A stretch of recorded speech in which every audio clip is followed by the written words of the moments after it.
Okay, so have you ever noticed how Yeah. after an election, it's almost like Oh, yeah. that energy just kind of shifts? Right. Like 1 minute, we're all about who's going to win, Exactly. and the Yeah. next, it's all about what's actually happening now. It's a whole different ball game. Totally different ballgame, and that's what we're looking at today. Yeah. This fast-moving kind of landscape of like, Right. what happens after somebody wins and Yeah. how are people reacting? Exactly. We're going to dive into these presidential approval ratings Ooh, interesting. that have just come out after the election. Yeah. And we really want to look at what these initial figures might tell us Okay. about where things are headed. Yeah. You know, what's the political climate? Right, because those approval ratings, And why should you care? I feel like everyone's always looking at those approval ratings as like Something indicate. kind of almost like a temperature check Right. of like, Of the public sentiment? yeah, are people happy or are they not happy? It's that first glance. You know? Exactly.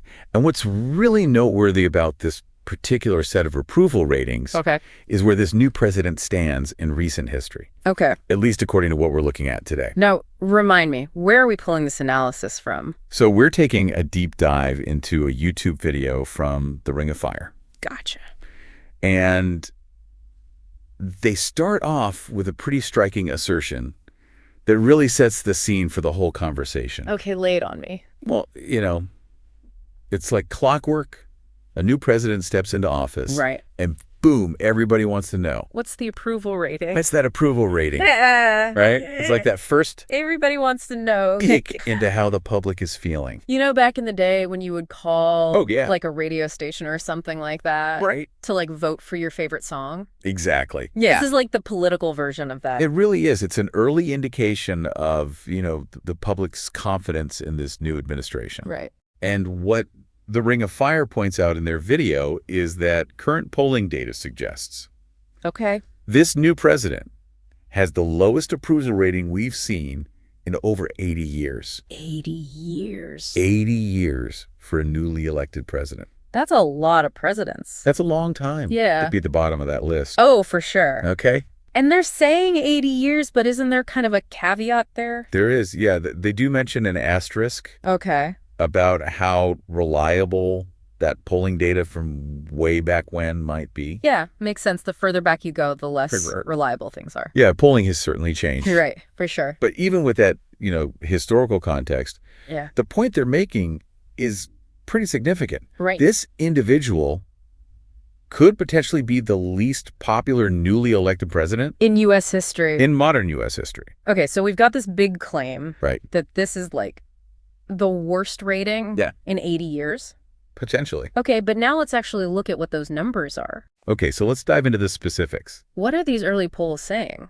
All right, so the video mentions that the general range Yeah. is hovering around 46 to 47%. Oh, wow. Okay. Yeah, so right out of the gate, we're seeing numbers below 50%.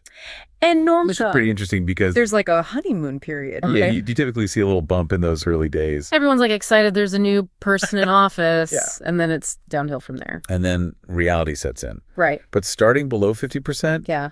that's definitely notable. Rough. Now, they do mention a specific polling organization that found something a bit different. Okay. So there's at least one outlier here. Yeah, so Rashama Polling, which they identify as a right-leaning pollster, Okay. actually showed a slightly higher approval rating, So 50 something.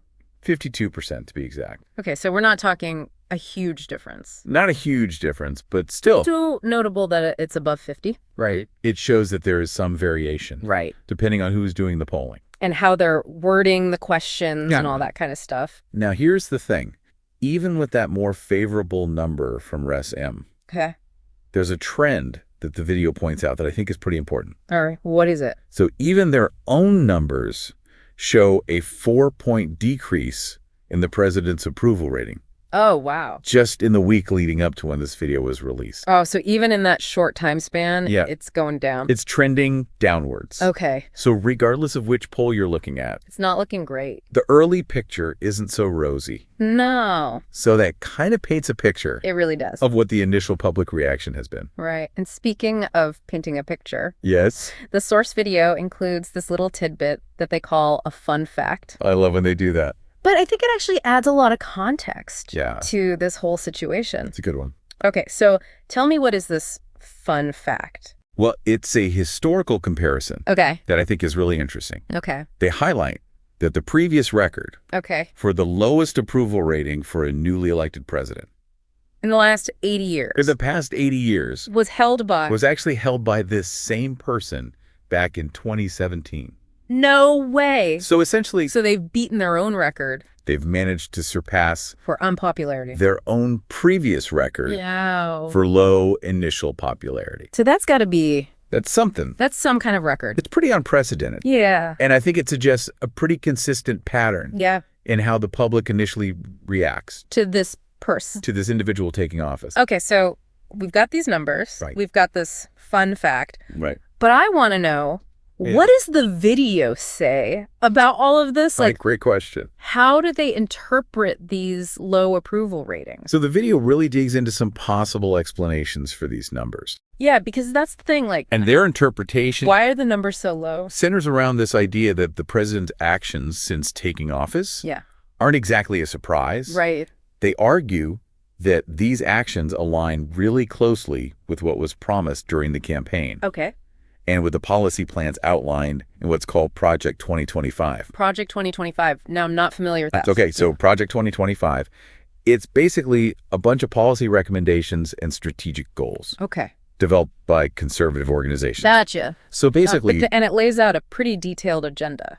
their argument is Yeah. what the president is doing is exactly what they said they were going to do. Exactly. There's a direct link between what was said before the election and Right. what's being done now. And so, And this leads to the source kind of expressing this yeah, bewilderment. that surprise. It's almost like a confusion about why voters who elected this individual are now, Expressing disapproval right? so quickly after they took office. It's like, what did you... Right? They pose a very direct question to their audience. What's the question? They say, y'all voted for him, so why are you shocked? Ooh, You know, it's a good question. it's a very blunt way of pointing out this disconnect Right? between the election outcome and these initial approval ratings. Right. Like you said, they said this is what they're going to do, Yeah. and then they're doing it. Right, And so- people are like, wait a minute, Exactly why the surprise? I don't like this. And they don't just leave it at that question. Okay. They actually offer a couple of possible explanations for this. Okay, what are they? So the first possibility is that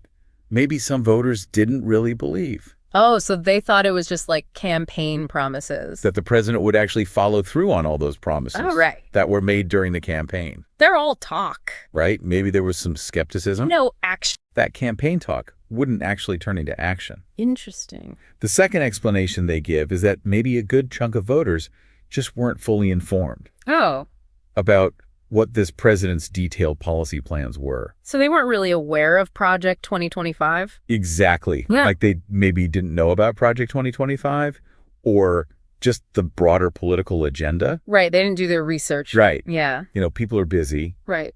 Not everyone has time to dive deep into every political platform. I mean, it's a lot to read through. It's a lot. Yeah. So those are the two main explanations they offer. So either they didn't believe the promises were going to be kept, Right. or they just weren't aware of them Or they just weren't fully aware of them in the first place. in the first place. So it's interesting because it puts a lot of the onus, I guess, on Yeah. the voters. It raises questions about the electorate's engagement with the information Right. that was presented during the campaign. If you don't like it, You know, were people paying attention? you should have known. Did they understand the implications of what was being proposed? Yeah. So yeah, it's a pretty direct and somewhat critical assessment Yeah. of how informed the electorate was. Yeah. And I think it speaks to And it makes you think about, you know, the role of world of like misinformation, Yeah, campaign messaging, disinformation. individual voter responsibility. You know, people are in their own echo chambers and Yeah. stuff. So it's like, How do we make sure people are getting accurate information? how do you even know what to believe anymore? And how do we encourage them to really dig deep and understand what they're voting for? Right. You know? Okay. Yeah. So to kind of sum up our deep dive Okay. into this YouTube analysis, Yeah.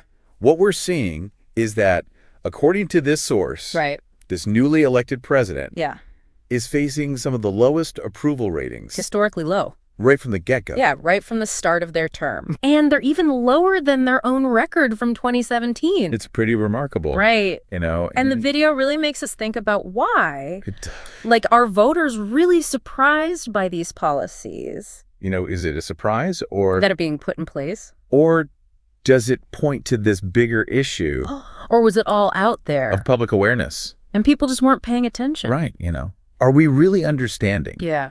what the candidates are proposing That's the question. and what the implications of those proposals might be? Yeah, and I think that's a great question for our listeners Yeah, to consider, definitely. what does this rapid shift in public sentiment, Yeah. especially as it's being shown in this data and in this video, Right. what does it tell us about the relationship between those campaign promises, Yeah. public awareness, and how people are reacting What happens after the election? after the election, Yeah. and then taking it a step further? Right. What does it mean for a president to start their term with this? Yeah. What are the implications Historically low approval rating. of starting off with that kind of negativity? Yeah. Does it hinder their ability to govern effectively? Right. Does it impact their ability to pass legislation? How do they get anything done? Yeah.